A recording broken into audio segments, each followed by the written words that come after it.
था वो थोड़ा सा एग्रेसिव था, थोड़ा क्या बहुत एग्रेसिव था। उन्होंने कहा हमें फैसले लेने पड़ेंगे।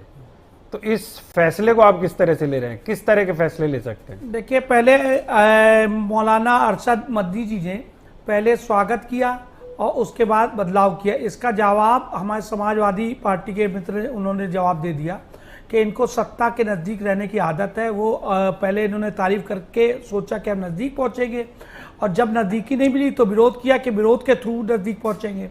तो ये इनका आशय रहा।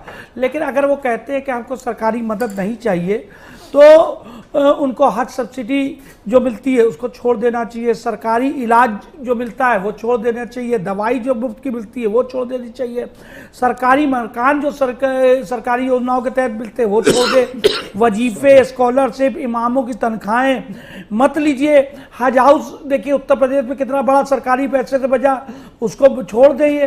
तमाम ऐसी सुविधाओं को लात मारे। अभी कोरोना काल में सरकार ने इनको मुफ्त में अनाज दिया, दवाई दी, सब कुछ तो दिया, और सब छोड़ दे।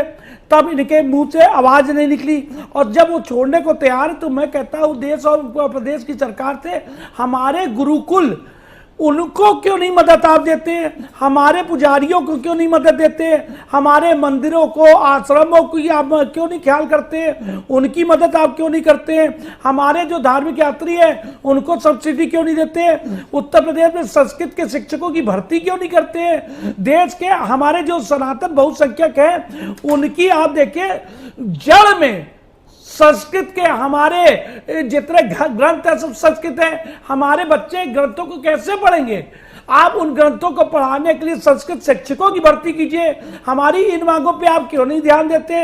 असल में ये मौलाना मदनी जैसे लोग जो है, इनको जो अनरजिस्टर्ड जो इनके मदरसे, उनको आखिर कौन मदद कर रहा है? तो ये सरकार का जायज बात है, वो चेक करना चाहती है कौन लोग हैं जो इनको क्यों मदद दे रहे हैं, क्यों वो क्या है उसके पीछे। ऐसा तो नहीं वो सरिया को से देश को चलाना चाहते हैं, या वो देश को गजवाए हिंद के तहत इस्लामिक राज बनाना चाहते हैं। इनके मन में आखिर क्या है? ये अंतरराष्ट्रीय फंडिंग इनको कौन कर रहा है? इस्लामिक राज बनाने के पीछे की मंशा क्या है?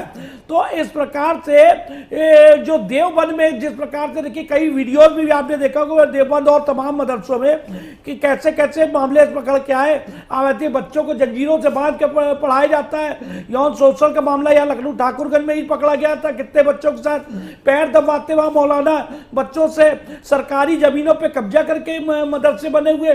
अगर ये सरकारें उनकी जांच करना चाहती है तो इसमें तकलीफ कहां से हमारे समझ नहीं आती है। हम तो कहते हैं सरकार से जमातियों की जांच होनी चाहिए।